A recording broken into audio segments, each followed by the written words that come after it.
What is up, fanboys and fangirls? Welcome back to another episode of TV Talk. This week we are chatting about The Rings of Power, episode 4, titled The Great Wave. Oh, hi, Wave. That's my wave. We're waving. It's not so great. Well, you know what? I think Needs work. I think it's okay. Could it be better? Yes. It's mediocre. It's mediocre. My wave. Well, we'll see if we think that the episode we're talking about is mediocre or if it's as great as the title lets on. This is going to be a full spoiler discussion, so if you're here for just the podcast version, like podcast portion of the show, we'll start that right around 8:30. Until then, we talking Lord of the Rings, baby. Let's go. All right. Initial impressions, episode 4. What'd you guys think? I thought it was another great episode, but at the same time, I think it's the weakest one so far. Okay. Tyler? I think it was another great episode as well. I don't know that I think it's the weakest, but I don't know that I don't know. I don't feel like any of the episodes have been weak so far. I feel like this is the first one where I actually felt like, I don't know about that. There's nothing I really dislike about the show yet, still. It's still moving a little slow. You thought it'd pick up there or what? No, it's just like some interesting... Hot take, it's a garbage episode and it ruined the entire show. No, I'm kidding. Say, wow, that was a quick Wow, turn. that's super spicy. No, I'm a little bit with Luke, though. I do think it's a weaker episode, but not because of...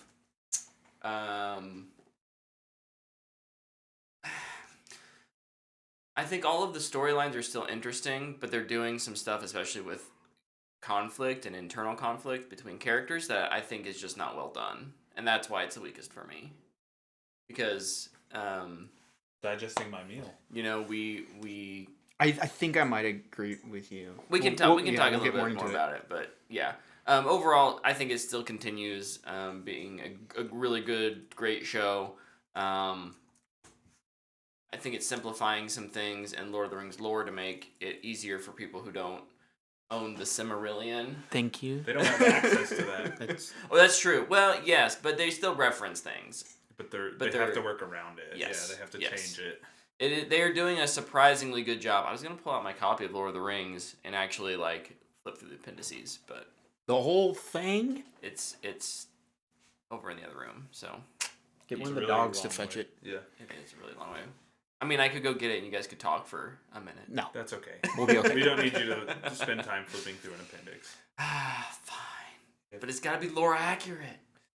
No, actually, I think people will forgive us. I think that the show does a really good job of keeping things pretty lore accurate while at the same time doing that timeline condensing that we're kind of talking about.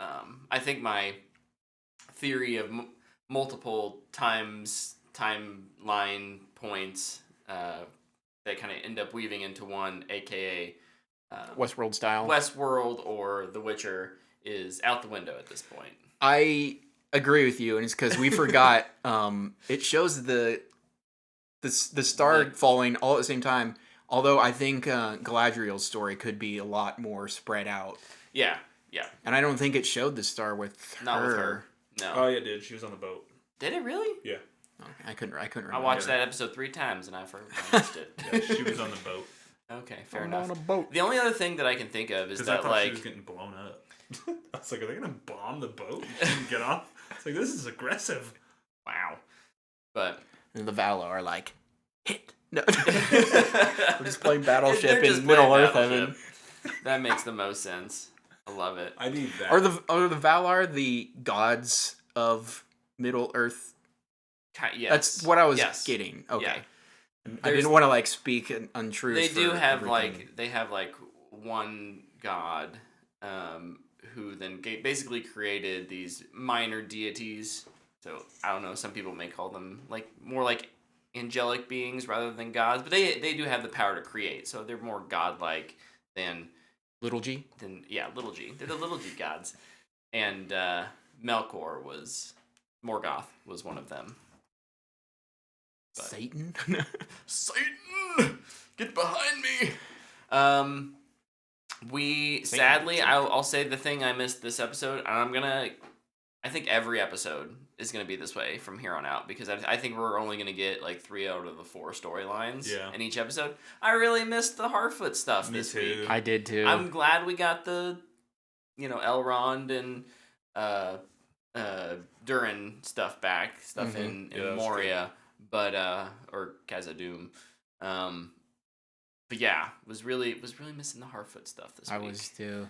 Yeah, especially with like the big cliffhanger of the Harfoot storyline after episode 3, with Maybe- the stranger talking and This entire episode was this them walking, just, yeah, they're in playing the transit. alphabet in the license plate state game. Oh, for sure. They're like, which caravans do we see? I'm curious to where they're headed. If it'll be through, like where Elrond and Celebrimbor, Eregion. That's what I've towards kind of where been the assuming. Shire That is. the watchtower is where I assume they're close by. You mean the Like the they're- Southlands? The Elven watchtower In where the Yeah, 'cause Southlands? yeah. They should be fairly far north of that. Oh, okay. Never mind then. Should I be, just- but here's the thing. I assumed Luke, everything was they gonna could like come to a head. They could so- they could be going south. They could be going south. True. Maybe they go through the. Who did they see in the first episode? It's unclear. Just Hunters. those dudes. Okay. It- I it's- didn't know if it was one of the other characters, but if it was just No. random hunters, then it's no big deal. Ignore it. You mentioned how this week we got the Durin and Elrond stuff. This was one of the parts for me that I was just kind of like, okay, on. The reveal of it being Mithril, I didn't think was very interesting. Saw that coming a mile away. Yeah, I was Um, kind of like, I thought it'd be something different. I don't I hate didn't it, but I didn't know what it was gonna be, but it just felt like a reference to me. And that also being like, I just feel like in every episode it's been like, I have a secret. Now I have a secret. Now I have a secret. And I don't know if I Mithril being the particularly enjoy that a whole lot. Yeah, and with Mithril being the secret, it's kind of like, oh. Yeah, and now like Durin's like, well, I'm gonna go to the Elflands and spy on them. He's like, oh, okay. So that's my. That kind of leads into, and this is in multiple storylines, but in the, Khazad-dûm, Elrond, Durin storyline, this like kind of conflict back and forth between, I guess, societies, or they're not necessarily race specific, but there's kind of this like everyone seems this episode to have a conflict with someone that just gets resolved very easily. We have Elrond is not trusting Durin, and it's like, oh, well, we're gonna resolve that here real quick. And then at the end, it's like Durin doesn't like gets mad at his father, and then it's like, oh, actually, it's fine. And now Durin doesn't trust the elves, which again, some of that makes sense from a lore perspective, but I don't think they've done a good job of explaining. Well, did the elves screw over the dwarves once before?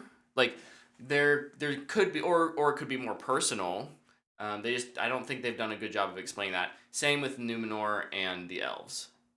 It's like one elf washes ashore, is brought ashore, and the city is gonna riot. Yeah, The country that's is kinda like weird. up in arms. I'm like, just send her away. It will solve all of your problems. Yeah, I thought that was weird. Like, that whole conflict has been weird with, Yeah. in Numenor. Because in reality, I mean, I say reality, in the lore, Silmarillion lore, they're mad at the elves, but not really at they're mad at the Valar for not giving them like eternal life. For a bit, they're fine with it because they're like, well, living forever is kind of like a bummer. But as ages pass, they kind of become resentful of the elves and them having immortality. But that's not telegraphed at all in this show. It's just, we dislike the pointy-eared ones. Yeah. So that's what I thought was particularly weak about this. this episode were those kind of More we were talking about him earlier, and I can't remember his name again. The old guy in the square who was like, "We'll just get her out of here." oh the Farazan. Yeah, that guy. Yeah. Like I didn't really vibe with him a whole lot. He just seems like he's gonna be the bad Numenorian to replace what the Queen Regent kind of was at first. Like now they're kind of, her and Galadriel are kind of gonna team up. Well, the fact that Queen Regent is leaving should tell you something about probably his ambitions and where he's going to be fairly soon. But I really do enjoy the Galadriel. What's the Queen's name? Her name is Mariel. Yeah. I enjoyed their dynamic and how why she is kind of nervous about Galadriel's arrival, because she's like, I'm probably gonna die here soon. Yeah, she keeps having that vision or Yeah. that dream. And again, I think by the end of the episode it makes sense. I think starting off with that, and they kind of tried to sprinkle some breadcrumbs, but it did just kind of feel like, oh, we're locking up Galadriel now because we need to have more conflict. Or flower petals. Or yeah, They're leaving flower petals. all the flower petals. Mm-hmm. Yeah, excited to see her and Galadriel actually on the same page, heading east, the opposite way that Isildur wants to go. Apparently, that boy is daydreaming, and something be calling his name. I can relate.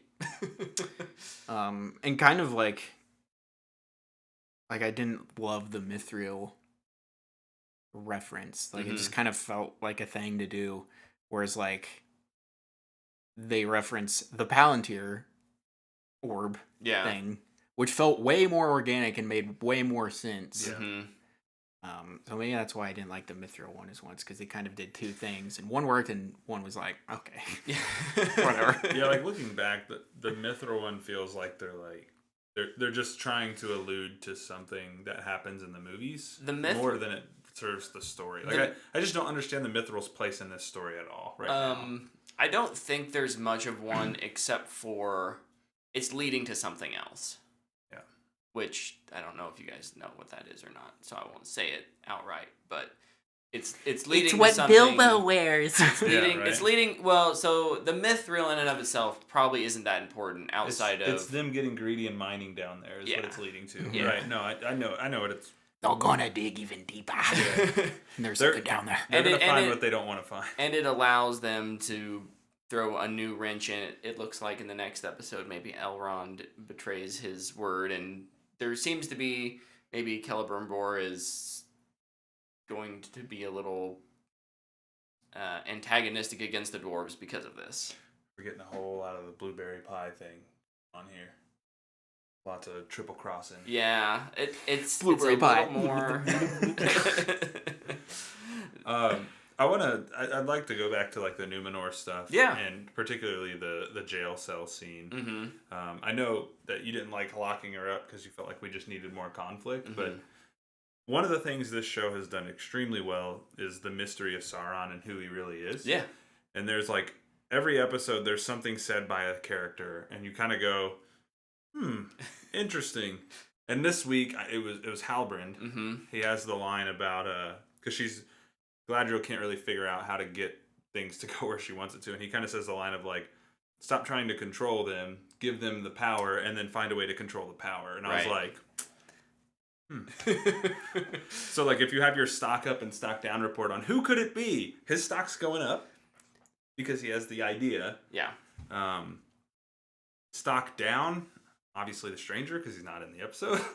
But like if you did a stock report of who it is, like your likelihood, I think it's fun to watch how that's changing every episode. Agreed. And the writers have done a good job of keeping that mystery interesting. Mm-hmm. Mm-hmm. Yep. I've kind of stopped guessing at this point because I'm like I just kind of want to be surprised. I kind of want to be surprised. I love how they're doing it. Maybe my hot take for the end of this episode is that I'm not sure he actually has been introduced at all.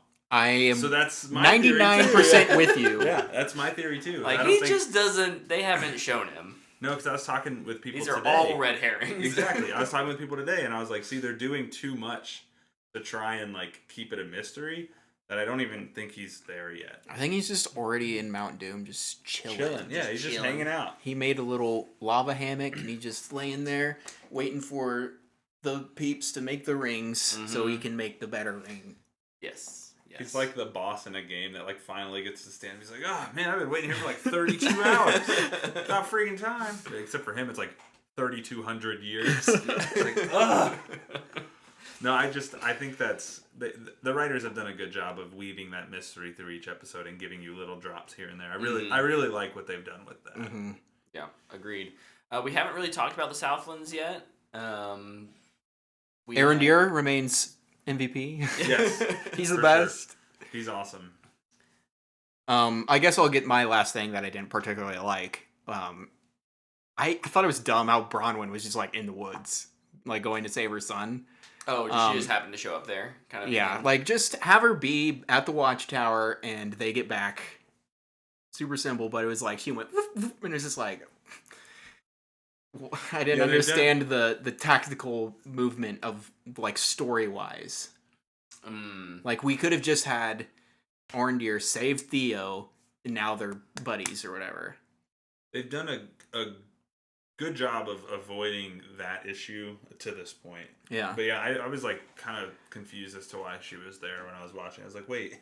Like, yeah, she could have just been worried at the watchtower, and then boom, doors open, and it's Arondir with Theo, and he's just like, the one thing I will say is I think they're trying to establish her as a potential leader of this group. Yeah. Mm-hmm. And her going, like, chances are she's taken the straightest path to get back to their village, and they were coming the straightest path. Like, so it makes sense to me that they would meet. I don't like that. Just happens in stories all the time. Like paths cross. It was more that she just went in general. Like went and came back immediately. Yeah. Luke doesn't have a kid. It's your kid. Tyler, you would have ran out. I think Luke's more concerned is just the way it was done with the episode. Sure. Not the action itself, just the way it was portrayed. Yeah. But like yes, I would have run out. Like it was like a 2-minute thing. She's like, oh no, boom, she's in the woods. It's just like, immediately gets found, immediately goes back. A little Game of Thrones season 6 traveling going on there. But time of day was also really screwy there, because Theo and tall skinny kid show up at the same, and in not the middle of the day, but not like dusk, but then interesting point. Sorry, keep going. Then they, Theo's there essentially all night, or at least that was how I understood it. That's really she's actually Sauron. But JT talking about how she's the only person wearing a prime color. So real quick, this is in the chat. Dead Fist is saying that suggesting that Bronwyn might actually be Sauron. That's his theory. She's the only one who is wearing a prime color, while everyone else, or a proper color. Yeah. And while everyone else in the Southlands is gray, brown, or black. Good job, JT and Lepke, for solving the mystery. That would be hilarious if true. Sauron, like we mentioned last week, Sauron's a shapeshifter. It's always the shapeshifters. Take whatever form he wants. Could be a woman. And that's why Theo can use the sword. I don't know. And that old guy, I don't know how all that bartender works. Guy, yeah. That dude's weird. That old bartender was like, "This sword will get you high." Yeah, that bit was kind of strange, but yeah. I guess it brands them with the little Sauron logo. I thought the orcs again continued to look great. Oh yeah. The little chase scene was good. I thought Catching the arrow was pretty looked. dope. Oh yeah, it was another that. one of those elf this is something like only an elf can do, and it wasn't over the top. It was just a simple little they'd probably be able to catch an arrow. Yeah, I'm with Luke. He's the MVP of the show right now. He's just been so much fun. That landed flat, Luke. What landed? I don't know. Did you make a joke? I don't know. Luke probably didn't intend to make a joke, but did make. I don't remember anything I say on the show, just for the record. Let's talk about. That's why we have to write down the predictions. Adar. We finally meet Adar. So there's something I actually really, really, really appreciate about this character. About Adar? Yes. Aaron Deere asks, "Who are you?" And he doesn't answer. He just straight up ignores him. I love it. Thank you. Thank you. Thank you, bad guy, for not starting your monologue. He's just like, yeah, you're going to go warn these guys that they're going to die or join us. Bye. One elf isn't going to make a difference. Really just appreciated that. We don't need another monologuing villain that just reveals everything and through exposition. Like, yeah. Oh, it's such a little thing, and it was my favorite part of the episode. He's got some good lines too that kind of hint at like how old he's been. Mm-hmm. They talked about where Aaron Deere was born or grew up, was in the like Breland, which if you guys probably don't know, Breland was like a whole third of the continent that was sunk at the end of the First Age. It's like where most of the Silmarillion takes place and just doesn't exist anymore. So, like, the fact that he treaded there when he was young means he's in probably one of the first elves, even. Adar is? Adar is. Yeah, he's ancient. Get wrecked, Breland. So, and yes, I didn't know that. Just everything. Just assume I don't know it.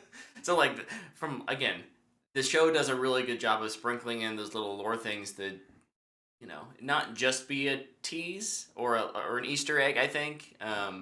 That's important to forming this character. My guess is that that's important to forming who this character is. And it opens up, because it's not a character that's in the books or the appendices. It's just fun to theorize about it. Mm-hmm. So. Yeah, the only clue that we got to who he was when the orc says father. Yeah. That's it. Yeah. My prediction there is that Adar may be one of the elves who helped Morgoth create the orcs originally. So he kind of got a blessing of not being turned into an orc himself, but he's still kind of fugly though. Yeah, he got some scars over the years. It's like the only elf that isn't good looking. Most of them are good looking. Benjen Stark has fallen on hard times. That's right. Stephanie recognized him. She was like, he's from something. No, he's ugly in Game of Thrones, too. He's dead in Game of Thrones. Poor guy, yeah. Well, I'm sure that's not a fate that will dodge him moving forward, too. Yeah, probably not. Adar gives Saruman vibes. Ooh. That could be an interesting twist if, in fact, he is not an elf. He was a Maiar. Timeline-wise, Sauron doesn't work, but this show is playing a little loose with the timeline because it's a show and we're trying to get through a couple thousand years of history, so could be. Saruman. I am curious when we're gonna get a little bit more of a reveal of some of the wizards and he'll be around, I'm sure, at some point in the life of this show. Mm-hmm. Oh, for sure. Yeah. We have just a couple more minutes here. Any last hot takes about episode 4 and or something you're hoping to see next week? I have a little prediction. One to add to the little pool we keep just do it diving into. Mainly about the Dark Blade, the sword. The orcs are very concerned with finding it. Yes. Which I thought was super interesting. And I'm just really throwing this out there. I have no idea, but I think it might be a metal used to make the rings. Oh. Or at least Sauron's ring. Mm-hmm. Because it seems like it has Morgoth power in it or something. Yeah, it's probably a Morgul blade of some kind, but that would be interesting. Something with the... Like, why do they want this broken sword? Yeah. This one. Yeah. And then old bartender guy knows about it. He was like, "Oh yeah, this sword is so good." Yeah, he's like, "Give me that sword, boy!" He's like Tyrone Biggums, like constantly. Any more of them dark blades? Any more broken Have hilts?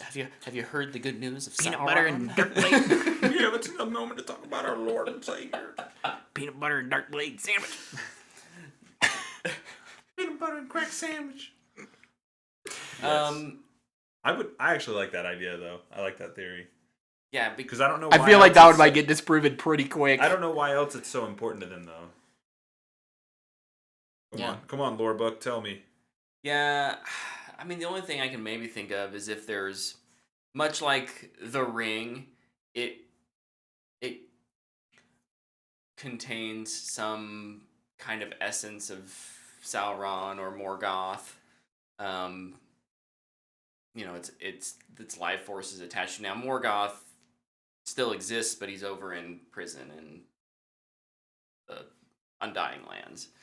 And Sauron should still have his form, which is why he's able to shapeshift all around the Second Age. So I don't know, but it could be a relation thing, same kind of thing. Where maybe it's a kind of volcanic metal or evil metal. We're already getting maybe Mithril's the good metal, and this is the bad alloy.